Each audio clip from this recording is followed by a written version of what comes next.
여러분과 함께 성부와 영원한 거룩한 주의 복입니다.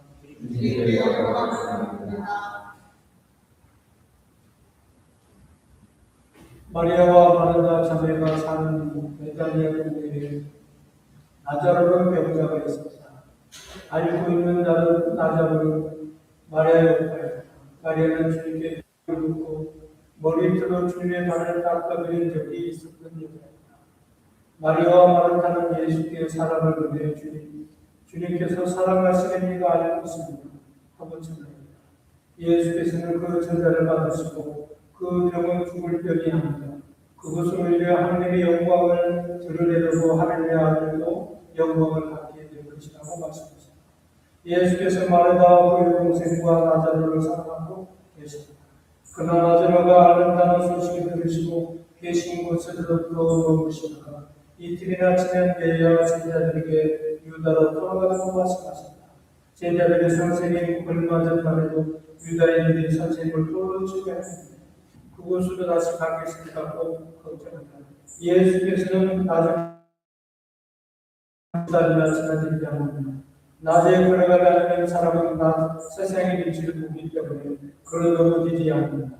그러나 밤에 걸어다니는 빛이 없기 때문에 걸어 넘어질 것이다 하시며 이어서 우리 친구 나자로가 잠들었으니 이제 내가 가서 깨워야겠다고 말씀하셨다.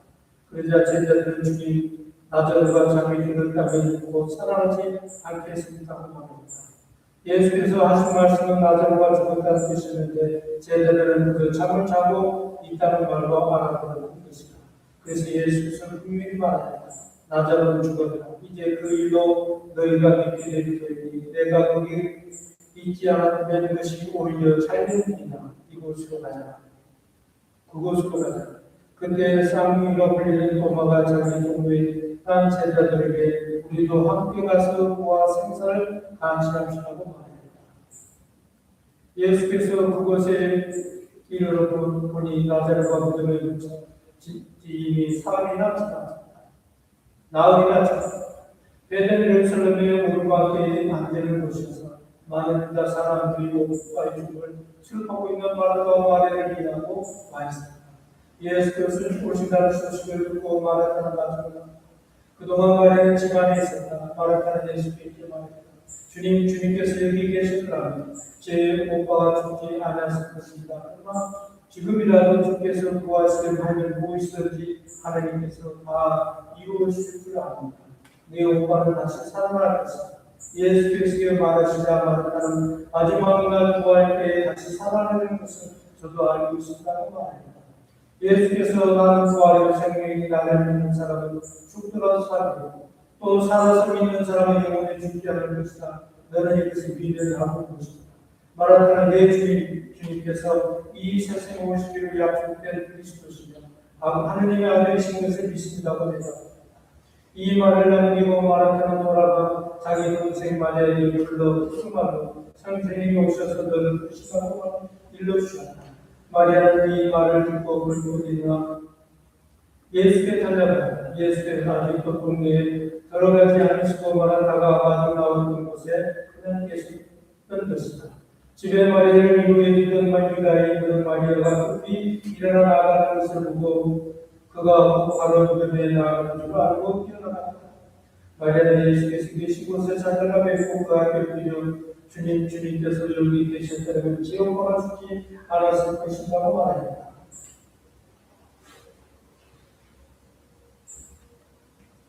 예수께서 마리아뿐만 아니라 같이 다른 유다인들까지도 우는 것을 보시고 비통한 마음으로 팍팍 쳐보라.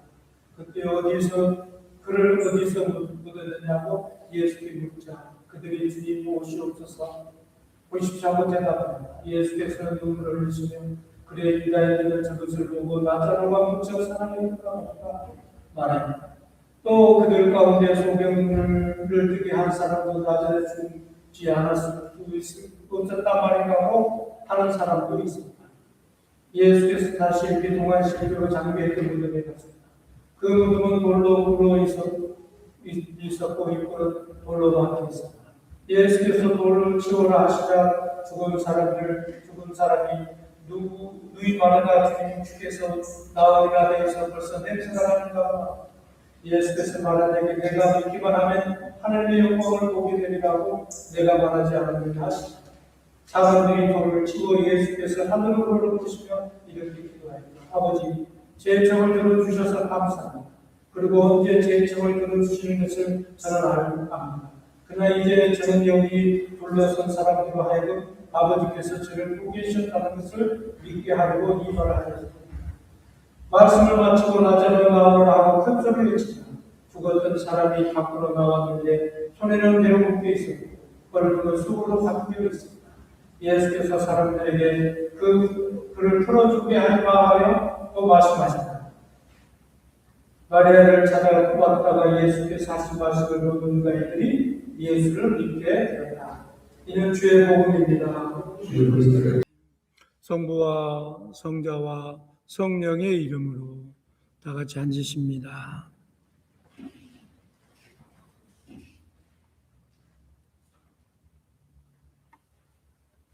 네, 오늘 아침에는 영적인 생명을 회복해야 합니다 라고 하는 제목으로 하나님의 말씀을 같이 나누기를 소망합니다.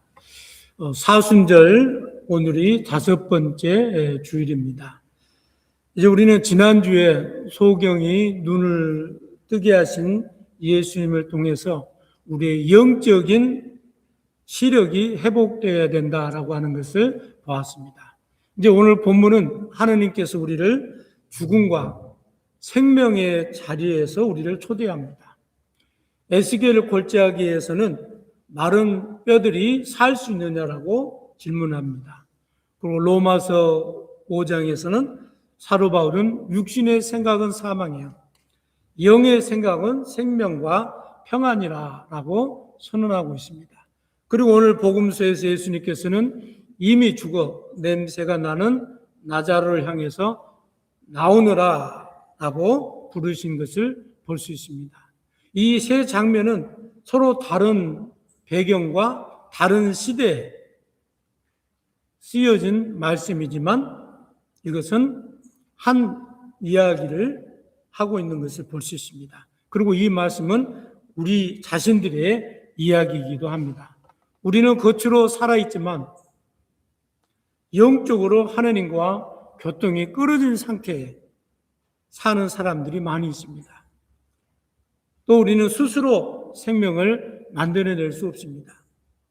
우리가 영적으로 죽어 있는 자리에서 하나님께서 말씀하시고 그분의 영이 우리 안에 임하게 되어질 때 우리의 심령 가운데 그분의 음성이 울려 퍼질 때 그리고 그때 죽은 자들이 살아나고 또 우리의 영이 회복되게 되어진 것을 우리는 에스겔서와 그리고 오늘 본문 요한복음에서 봐서 알 수 있습니다. 그래서 우리는 첫 번째로 생명은 하느님으로부터 옵니다. 에스겔서 37절 에스겔 선지자는 마른 뼈들이 있는 곳으로 하나님께서 에스겔 선지자를 데려갑니다. 그곳은 단순히 죽음이 아니라 완전히 끝난 상태입니다. 그리고 회복이 불가능한 그런 상태, 전혀 소망이 보이지 않는 그런 자리에 에스겔 선지자를 하나님께서 데려갔습니다. 성경에 보니까 심히 말랐더라 라고 강조하고 있습니다. 이것은 단순히 죽은 지 오래된 것뿐만 아니라 이미 희망이 사라진 거예요. 다시 말하면 에스겔 골짜기에 많은 마른 뼈가 있는데 그 마른 뼈에 뭘 기대할 게 있습니까? 희망이 사라진 상태였다라고 하는 겁니다. 그래서 이 장면은 당시 이스라엘 국가를 회복되어지는 이야기뿐만 아니라 우리의 영적인 상태를 보여주고 있습니다. 오늘 아침 우리 자신을 한번 돌이켜 보십시다. 우리의 겉은 살아있습니다. 우리 말도 하고 또 찬양도 하고 또 말씀을 읽을 때 같이 동요도 하고 고백도 합니다. 그러나 실상은 많은 사람들이 겉으로는 살아있지만 하느님과의 관계가 끊어진 사람들이 너무나도 많이 있습니다. 다시 말하면 우리의 영혼이 이렇게 메말라 있게 된 것을 볼 수 있습니다. 그때 하느님께서는 우리에게 묻습니다. 이 뼈들이 살겠느냐? 우리 스스로에게 너의 영적인 상태가 메말라 있는데 메말라 있는 너가 오늘 살 수 있겠느냐라고 주님께서는 우리에게 묻습니다. 이 질문은 단순한 정보를 전달하는 질문이 아니라 믿음을 드러내는 질문입니다. 에스겔은 말합니다. 주님이 아십니다. 그렇습니다. 이 고백은 포기나 체념이 아니라 하느님의 주권 안에 우리가 있다고 하는 것을 신뢰로 고백하는 겁니다. 그렇습니다. 우리가 힘들고 우리가 좌절 가운데 있을 때, 낙심 가운데 있을 때, 우리가 소망이 보이지 않을 때, 내가 발버둥 치면서 노력했는데도 그 노력의 한계에 도달했을 때 우리는 그렇습니다. 주님이 아십니다. 이 고백이 오늘 아침 우리의 고백이 되어지기를 소망합니다. 그래서 나는 할 수 없지만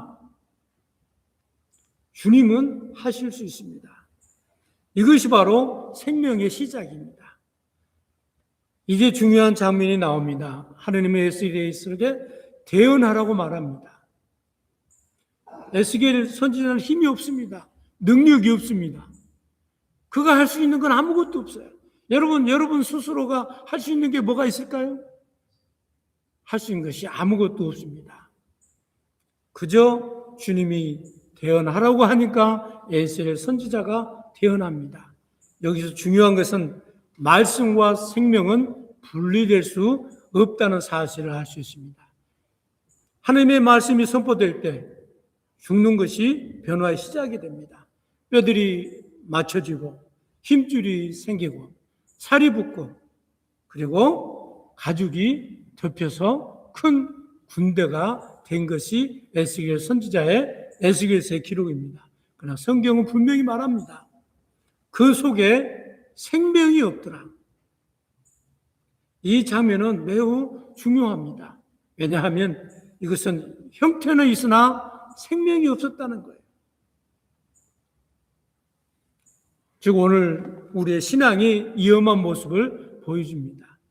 예배는 있지만 생명이 없고 사역은 있지만 기쁨이 없고 활동은 있지만 성령의 역사가 없는 상태, 이것이 바로 성령이 없는 신앙의 모습인 것을 우리는 볼 수 있습니다. 그래서 하나님은 다시 말씀하십니다. 생기를 대언하라. 생기야 사방에서 와서 이 죽음을 당한 자들에게 불어 살게 하라. 여기에서 생기는 히브리어로 르하우라고 합니다. 단어는 바람, 숨, 그리고 영이라고 하는 것입니다. 그래서 하나님의 영은 성령을 의미합니다. 이 본문에 쓰여있는 라하흐는 창세기 2장에 하나님께서 사람의 흙을 지으시고 그리고 그 코에 생기를 불어 넣을 때 사람이 생명이 되었다라고 기록이 되어져 있습니다. 그곳에서 불어넣었던 그 생기가 바로 오늘 에스겔서에 하느님께서 마른 뼈들이 살아나게 되고 그 뼈에 생기가 없을 때 그게 생명을 집어넣게 되어진 같은 의미입니다. 이것은 단순한 회복이 아니라 창조의 재현이고 새 창조의 역사인 것을 우리가 알 수 있습니다. 여러분, 생기가 들어가고 그들이 살아나 큰 군대가 되어졌다라고 하는 것을 우리는 알 수 있습니다. 이 장면은 단순한 개인의 회복이 아니라 공동체 회복, 하느님의 나라의 회복을 의미하고 있습니다. 여기서 우리는 붙잡아야 될 핵심이 무엇입니까? 생명은 내 안에 만들어지는 것이 아니라 생명은 하느님으로부터 주어지는 것이다 라고 하는 것입니다. 오직 하느님의 영이 임할 때 비로소 우리는 살아나게 되어집니다. 그러므로 우리는 기도를 단순하게 해야 됩니다. 주님, 내 안에 생기를 불어넣어 주십시오. 오늘 아침에 우리 안에 생기를 불어넣어 주십시오. 성령님, 메마른 내 영혼 위에 임하여 주십시오. 말씀으로 나를 다시 세우시고 성령으로 나를 살려주십시오. 이 기도, 이 고백이 오늘 저와 여러분에게 있어지기를 소망합니다. 혹시 지금 마른 뼈가 같은 상태에 있습니까? 희망이 보이지 않습니까? 영적으로 메말라 있는 상태에 있는 모습이 우리의 모습입니까? 두려워하지 마십시오. 하나님은 지금 말씀하십니다. 내가 생기를 너희에게 넣으리니 내가 살리라. 성령님께서 오늘 우리 안에 오시고 우리를 만져주시고 우리를 위로해 주시고 우리를 격려해 주시게 되면 우리는 다시 살아날 수 있습니다. 생명은 하느님으로부터 옵니다. 두 번째로 우리는 생명은 방향입니다. 로마서 8장에 바울은 이렇게 얘기합니다. 육신의 생각은 사망이요 영의 생각은 생명과 평안이다. 여기서 중요한 것은 행동이 아니라 생각의 방향입니다. 육신의 생각은 하나님이 없이 사는 것이고 자기 중심, 자기 판단, 자기 기준에서 사는 거예요. 겉으로 사는 사람, 겉으로 살아가는 것처럼 보이지만 그 중심에는 하나님이 없습니다. 성경은 그것을 사명이라고 말합니다. 하나님은 향한 생각은 하나님을 의지하는 마음입니다. 하나님의 음성에 반응을 보이는 삶입니다. 그래서 생명과 평안이 그 안에 있게 되어집니다. 사도 바울은 더 깊이 말합니다. 예수를 죽은 자 가운데서 살리신 영이 너희 안에 거하시면 너희는 죽을 몸도 살아나게 될 것이다 라고 말씀하고 있습니다. 그렇습니다. 부활은 미래의 사건이 아닙니다. 지금 우리 안에서 시작되는 생명입니다. 마른 뼈가 생기가 들어가는 것처럼 그리스도의 영이 우리 안에 들어오실 때 우리의 생각이 살아나고 우리의 마음이 살아나고 우리의 삶이 살아나게 되어지는 것입니다. 그래서 중요한 질문이 이것입니다. 나는 무엇으로 살고 있는가? 나는 무엇을 위해서 움직이고 있는가? 여러분의 노력으로 살아가고 있습니까? 여러분의 감정에 의지해서 살아가고 있습니까? 안 그러면 환경을 바라보면서 살아가고 있습니까? 아니면 내 안에 계신 그리스도의 영입니까? 우리는 분명히 알아야 됩니다. 우리의 방향이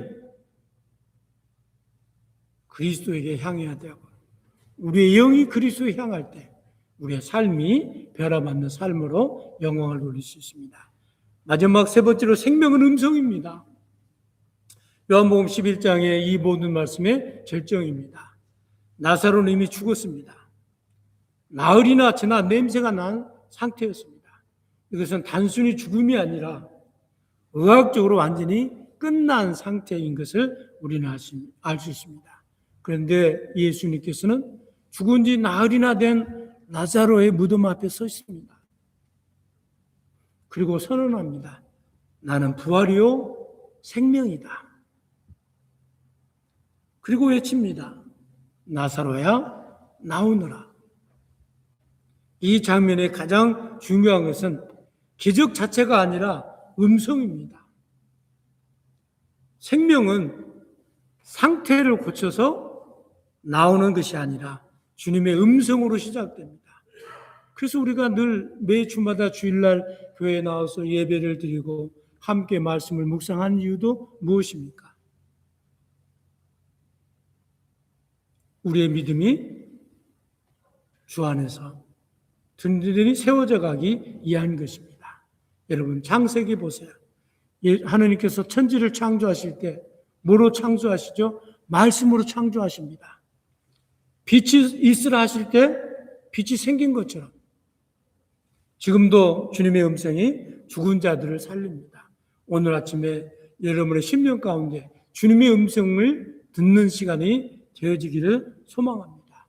그리고 그 주의 음성이 나사로를 죽음으로부터 나오게 한 것처럼, 그 부르심에 의해서 나왔던 것처럼 우리가 주님의 부르심에 순종해 나올 때 우리의 삶의 변화가 일어나기 시작합니다. 이것이 바로 복음이라는 거예요.